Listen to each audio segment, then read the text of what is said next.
of Belletin, well, end of Belletin, but the day He's after. at the house feeding his hangover. Got an As you can invite, see, the too, party I was think. wild. Is Geralt It even had hangover? an effect on Geralt. Can he get hangover? Woman. I mean, No, he can not get really. tired. He can be tired. Yeah. But Strange in as classic dreams go. form, you lose a friend on a big night out. That girl. That's exactly It's the usually deal. everyone else who gets a hangover. But yeah, we just talked about how important Belletin is, but can we actually go back to like the very basics? So when and where the story takes place? Without like big spoilers. Without big spoilers. Let's start with where. So, I can talk about the where, exactly. okay. Let's go. So it's the whole thing plays out in Letten, which is the birthplace of Dandelion. It's in the north, somewhere halfway between Covid and Cadeven, for all you map nerds out there. If you go to the Gulf of Praxeda and take the Buina River to the east and take a right on the Nimnar River, on the other southern shore of the Nimnar, you will find this lovely place that you get to Thinking have a sounds beautiful kinda glimpse of familiar. it. But it's in the north if you want the shorts, the LDR version. So I guess we can now go to when. So, the events of third expansion unravel after Geralt hoped to retire at Corvo Bianco, but then yet another adventure unveils. So this is what I would share for now.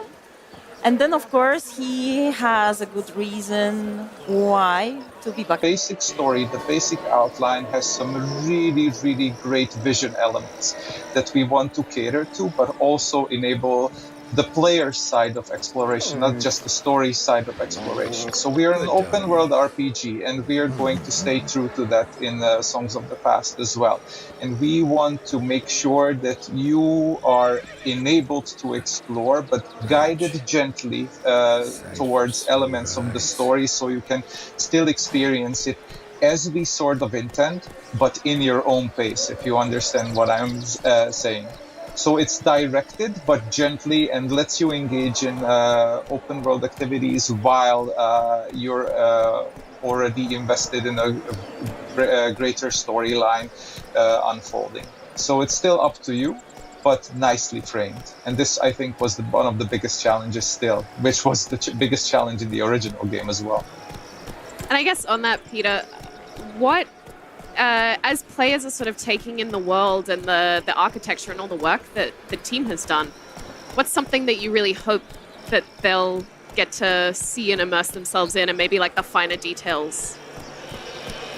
Well, there's going to be a lot of beautiful stuff and a lot of characteristics that you can experience, and they are going to be obvious. But I would like the players to pay attention to the second layer of this whole world, which is the level design intention. I'm speaking towards my department, of course, because there's a lot of goodwill and greatly skilled intention behind every single pebble, every single asset placed to basically enable what we mentioned earlier, this kind of gentle guidance to make sure that you see everything that we intended you to see, but still let you roam free in the most convenient and accessible manner. So whenever you're on any path, you're enjoying any interior castle, dungeon, anything that you engage with, if you have a moment to appreciate all the good intent, the framing, the composition, the colors, the lighting, do yourself a favor and pay attention to that, because there's a lot of professional skill and effort that went into every square centimeter of this new world. Yeah, I think while we traverse through Latin, could you tell us more about the inspiration? Because I already see in comments that it looks like Italy, it looks different than what we're used to. So maybe a few words about creation of Latin. Right, so we still wanted to keep this character of Latin that is very close to our fond childhood memories of holidays spent at grandma and grandpa in the countryside. So when exploring Latin, when entering Latin, you should feel that from the get-go, right?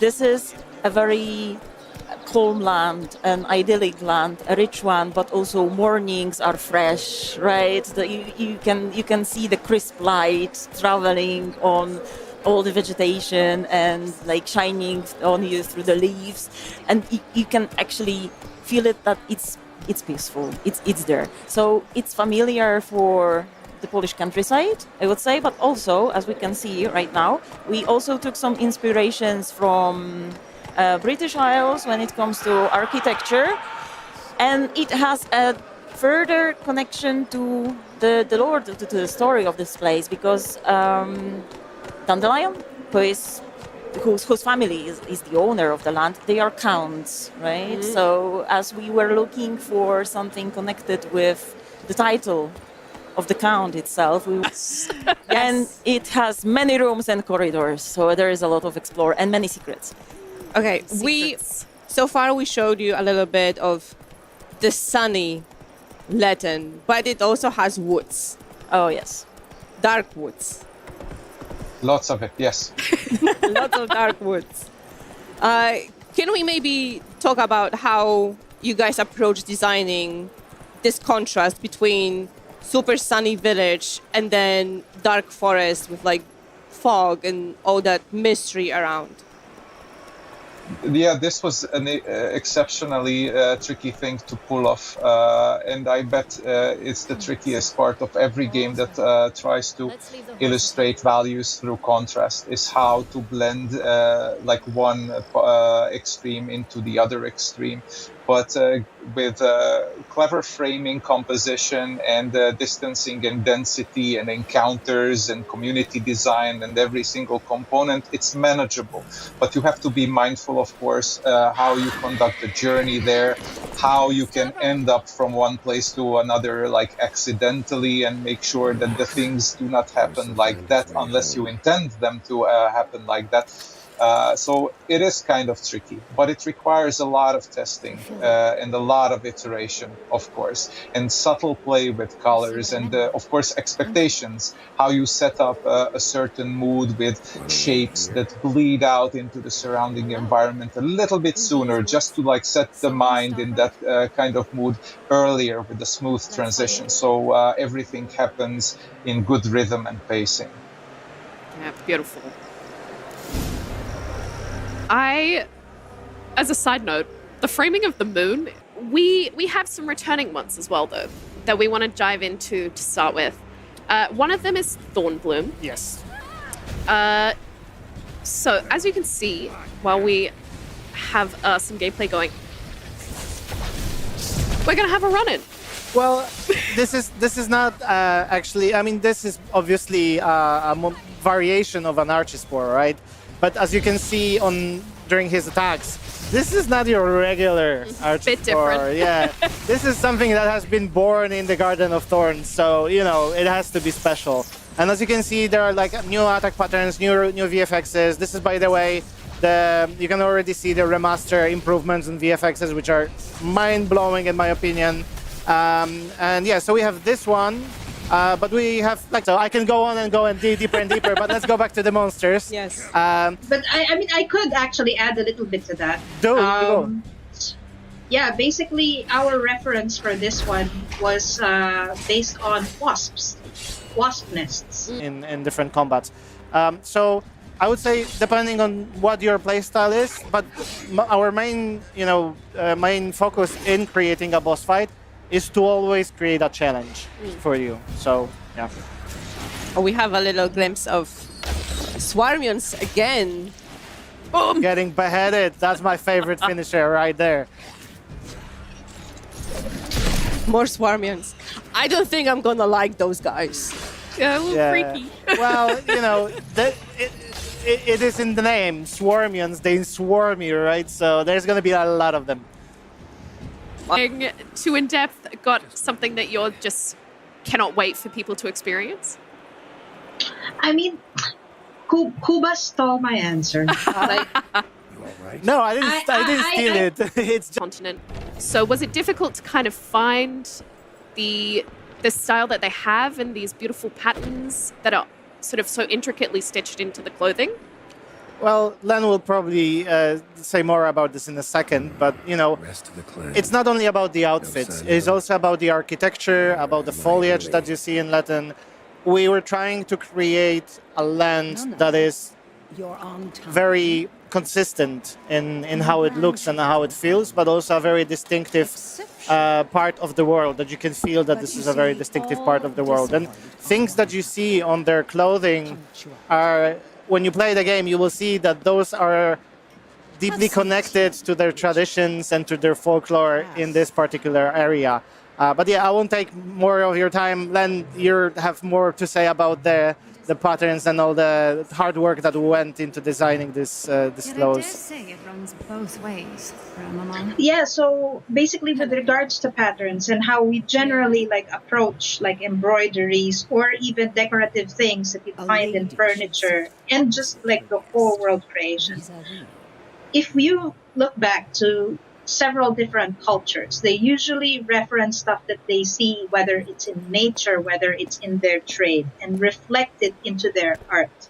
So when it comes to Latin, they are pretty much famous for hops, for dragon, for horses. And all of these are pretty much brought back into the artistry that you will find in, pretty much furniture, clothes, and it keeps the world consistent this way. Yeah, even if you notice, like her chair, there are hops cones behind her. You know. Wow. So many details. Yeah. So many cool details.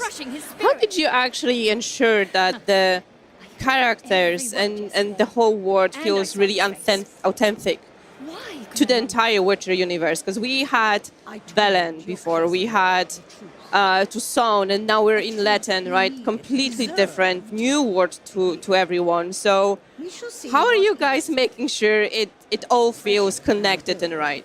Well, it's obviously hard. Like it's obviously the effect of hard work of many people in many departments collaborating together to make this a reality. But you know, we were approaching it from all of those different sides. Like you know, Len said that the embroidery is taken strictly from the fact from the things that they do in the valley. But when we were designing this at the very beginning, we asked ourselves the questions: okay, so how many people actually live in this valley? In this valley, so how many villages we have? How many villagers in the village? How big is the brewery? How many horses do they breed? Like how many sheep you need to breed to keep everybody fed and still have sheep to sell? And from those very mundane, everyday questions came the picture that you see on the screen, because the devil is in the details, right? And if you put your mind and eye to such detail and your attention to it, the longer you work on it, the more details appear in your art and in your quests, in your dialogues, and you know, in the characters themselves. So yeah. Yeah, absolutely. It's quite amazing. It's like economics being thought into this world to output art. yeah. I mean, you know, this is the MO that CD Projekt always had when working on Witcher games. This is touches us both. Be not afraid.